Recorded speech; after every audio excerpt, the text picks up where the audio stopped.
L'histoire d'une lycéenne à la recherche de son identité sexuelle qui tombe amoureuse d'une fille aux cheveux bleus croisés dans la rue.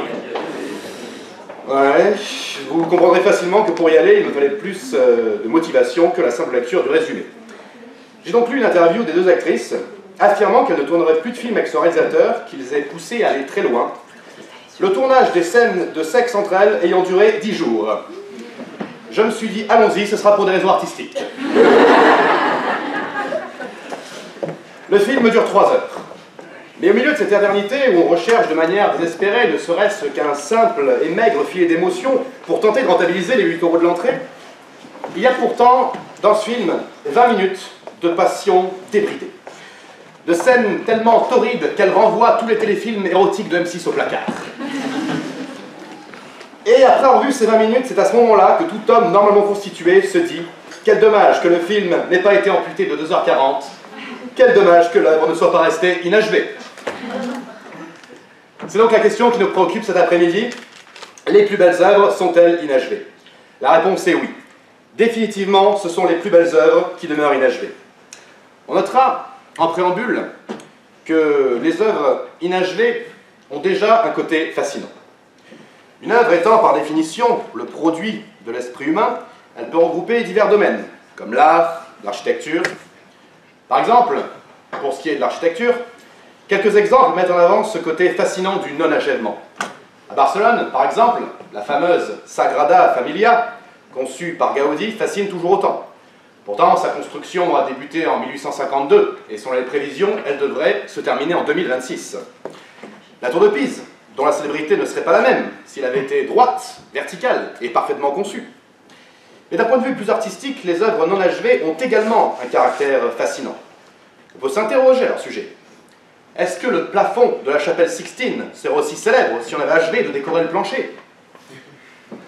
On peut tout imaginer sur le contenu, par exemple, d'un film auquel il manque le clap de fin, d'un livre auquel il manquerait le point final, d'une musique dont il manquerait les mouvements. La 8e symphonie de Schubert, qu'on a retrouvée après sa mort, qu'on appelle donc la symphonie inachevée. Aujourd'hui encore, des musiciens se prennent à l'exercice d'essayer de terminer cette symphonie, d'imaginer quelle tournure Schubert aurait pu lui donner, et ils n'y arriveront probablement jamais. On peut également prendre l'exemple de la bande dessinée, avec Tintin et son auteur, Georges Rémy, alias Hergé, qui est sans doute le Belge le plus connu après Marc Dutroux,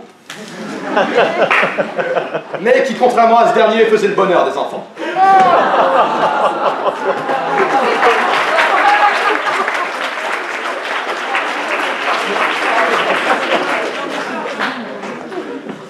Bon, blague salace mise à part, quand Hergé meurt en 1983, il laisse un album inachevé, Tintin et l'Alphard. Une histoire où Tintin se retrouve au cœur d'un trafic d'œuvres d'art et est menacé d'être transformé en statue. Les premiers croquis et une partie du scénario ont été publiés, mais on ne connaîtra jamais la fin de cet album, Hergé ayant amené avec lui le rebondissement final dans la tombe, et ayant fait le souhait que de son vivant, personne ne reprenne les aventures du jeune reporter.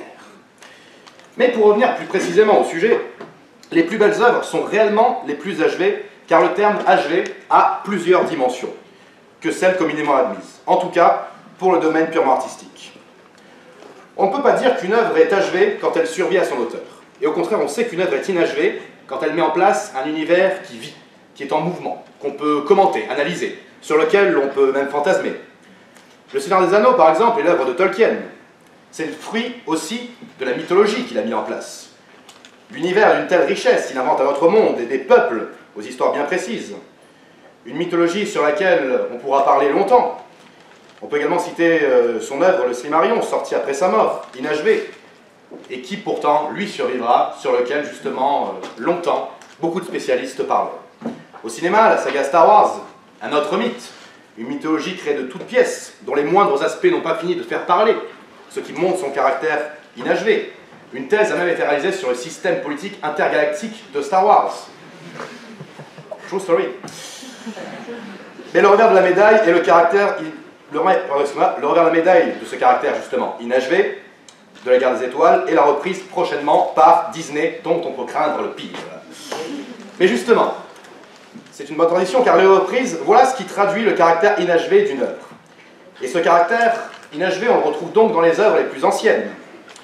Antigone, la tragédie grecque de Sophocle, reprise par Jean Cocteau, puis bien sûr par Jean Anouilh, qui lui donne une toute autre résonance, dénonçant le nazisme.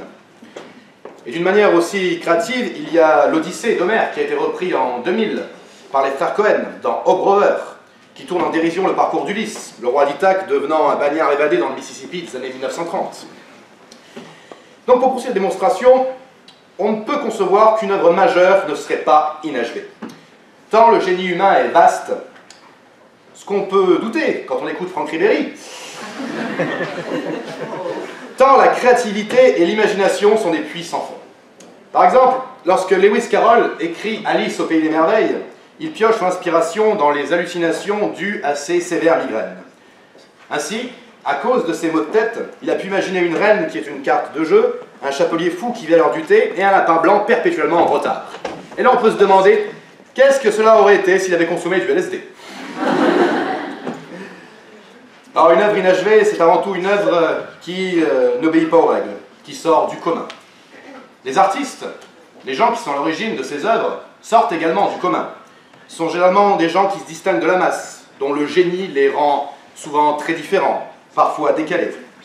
D'ailleurs, ce qui est cocasse, c'est que ce sont ces mêmes personnes qui accoucheront justement d'une œuvre inachevée, à qui on serait tenté de dire « mais toi, t'es pas fini ». Pas fini au sens de « ils sont ailleurs ». À l'image de Gainsbourg, par exemple, artiste immense, à l'œuvre riche, à la personnalité également fascinante, qui n'allait pas venir à la télévision à l'époque bien rasé, bien coiffé, comme ça se faisait. Au contraire, il est à part, il est dans son univers provocateur.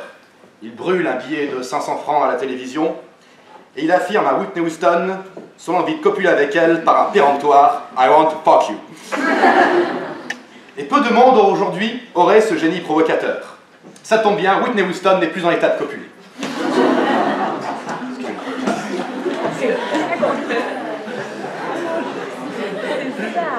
Donc, respecter des codes, des règles.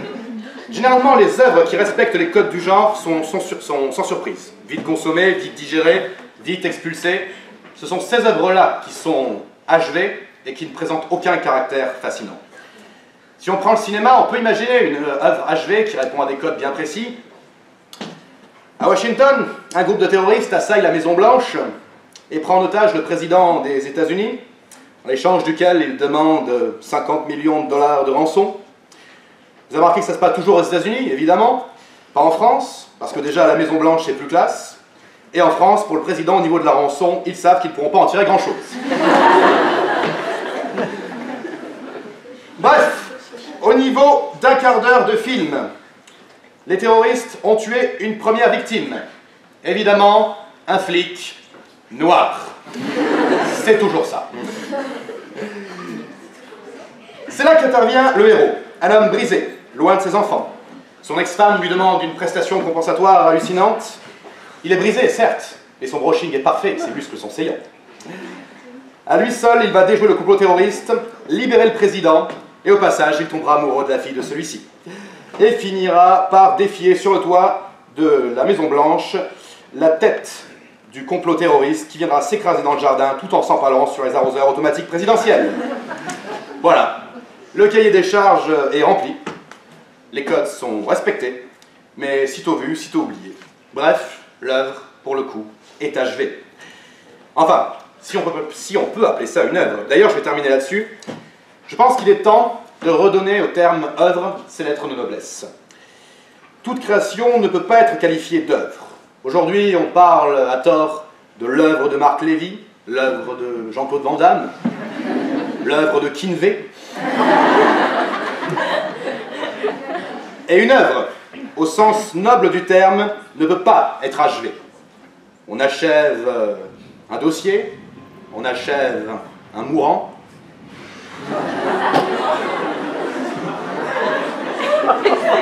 On n'achève pas une œuvre. Il y a certaines choses qui ne s'achèvent pas. Pour le reste, cette blague demeurera inachevée. Merci.